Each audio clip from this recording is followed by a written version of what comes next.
Welcome to the Psychology World podcast with me, Connor Whiteley, psychology student and international best-selling psychology author of over 30 psychology books, bringing you the latest psychology news, fascinating psychology topics and more each week. If you want to learn more, then please check out connorwhiteley.net/books. And don't forget to like and subscribe to the YouTube video or follow on your favourite podcast app. And here's the show. Hi everyone, and welcome to episode 328 of the Psychology World podcast with me, Connor Whiteley. And today's episode is on what do scientists say about sex, gender, and gender identity. And it is Wednesday the 4th of June 2025 as I record this. So today's podcast episode is a brilliant one, and it's one that I really enjoyed researching and writing about, because as we continue to celebrate Pride Month on the Psychology World podcast, I really wanted to address this massive myth in society that there are only two genders. And one of the things that I hear from transphobic people is that they say the scientists have said this, there is science behind there's only two genders, and this is simply not true. In reality, what we're going to talk about in today's podcast episode is what the scientists have actually said about gender, sex, and gender identity. Because all of them are very distinctive, and whilst they're related, they are very individual concepts. And one of the biggest things that we need to actually stop in society is mixing up sex and gender, because they're related, but they are very different from each other. So it's a fascinating, fun, really useful podcast episode that I know that you're going to love. So as always, I always love to hear your thoughts and feelings on today's episode. So you can always email me, connorwhiteley@connorwhiteley.net. You can always tweet me on Twitter at sci-fi-whiteley, or leave a comment on the show notes at connorwhiteley.net/podcast, or leave a comment on the Facebook or LinkedIn post. I always love to hear from all of you, because it really helps make the podcast feel more like a conversation. And please send pictures of where you're listening from. I always love to see where you're listening from all over the world. And today's podcast episode has been sponsored by Developmental Psychology, a guide to developmental and child psychology. So the reason why this is a really good sponsor for today's episode is because one of the chapters is actually how gender identity develops. So but there's been lots of different theories over the years, and we look at quite a few of them though as sort of a format, like a gender constant, and the idea that gender identity becomes fixed over time, and a whole bunch of other really interesting concepts. But then you also learn about how do children learn through play and social interactions. How does a child's brain develop, and a whole bunch of other really useful, fascinating, and insightful developmental psychology, because this book goes into a lot of depth about how do children develop. So it's a brilliant book, it's a very popular, and I really do recommend it. So that is Developmental Psychology, a guide to developmental and child psychology, available from all major ebook retailers, and you can order the paperback and hardback version from Amazon, your local library and local bookstore if you request it. And if you want the audiobook narrated by artificial intelligence, then now you can, at selected audiobook retailers like Spotify, Kobo, Google Play and Barnes & Noble, and selected library systems like Biblioteca, Overdrive, and Baker & Taylor. So whilst buying books helps to support the creation and the editing of the podcast, my time is sponsored by my wonderful patrons. And as always, a massive thank you to my patrons, because your support shows that you like the show and you are wanting to continue. So if you want access to tons of great egg exclusive blog posts and early access to the regular podcast episodes, then definitely head on over to patreon.com/the psychology world podcast. If you want to give the podcast a bit of like one-time support, then now you can at buymeacoffee.com/Con Wiley. So that's enough for this little introductory matter. So let's move on to the content part of today's episode.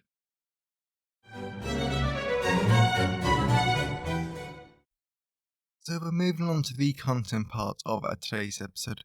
So we're going to be talking how do scientists understand sex, gender and gender identity. So it's a brilliant episode, so let's dive into it. What do scientists say about biological sex? So firstly, in this podcast episode, I want to talk about what is biological sex as defined by psychologists. Since, according to the American Psychological Association 2012, our sex is rooted in our biology, and our sex is determined by observable biological criteria, such as our internal reproductive organs, our glands, external genitalia, and our sex chromosomes, as well as most people are classified as either being biologically male or female at birth. And I say most people because intersex people are real. APA 2012. Since intersex people are individuals who have an atypical combination of biological features. For example, intersex people might have a penis and a vagina. And if I apply this to myself, then I am a biological male because I have all the typical male reproductive organs and genetically I'm male. Yet, just because my biological sex is a male, because I was assigned it at birth, it doesn't mean that I'm a man or a boy. What do scientists say about gender? Building upon this, our gender is related, but it is very distinct from our biological sex.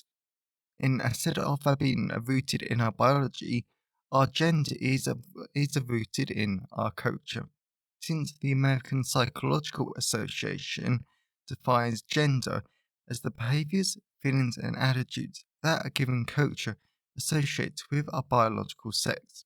This leads us to a gender conformity, where people abide by their culturally derived gender roles. For example, it is a commonly held belief that women should be the caretakers of society. They should be at the home looking after the family, doing the cooking, and making sure that the home is perfect. Then, for men, it is commonly held belief that men should be the breadwinners of the family. They should protect and provide for their women and the rest of their family. Then, gender non-conformity and resisting these gender roles can have significant social consequences. Some of these are good, some of these are bad for individuals, depending on the circumstances that they live in. Again, looking at myself as a non-binary person, I like a mixture of these gender roles, and I certainly resist the gender roles assigned for men. I don't see a problem with women going out and being the provider of the family and earning more money than men. I don't have a problem with men being a stay-at-home dad and looking after the home and the family. I don't fit into these gender roles designed exclusively for men or women. I'm a mixture of both, and I like that. I like being me. What do scientists say about gender identity? Whereas our gender identity is different to our gender and our biological sex, because our gender identity refers to how we understand and experience our own gender. According to the American Psychological Association 2012, gender identity involves our psychological sense of being male, female, or neither. And people who identify as a transgender feel that their gender identity doesn't match with the gender they were assigned at birth or their biological sex. as well as there are people who feel that they don't fit into either male or female gender categories. Murillo and Pinto, 2015. Our gender egg expression is how well we live out our gender identities in everyday life, in terms of how we behave, dress, and express ourselves. APA 2012, Dredger 2014. Personally, even though I identify as a man and I reject the label quite firmly because I'm non-binary, my gender egg expression is still rather masculine, besides me wearing a woman's bracelet, watch, and necklace, because I like masculine clothing.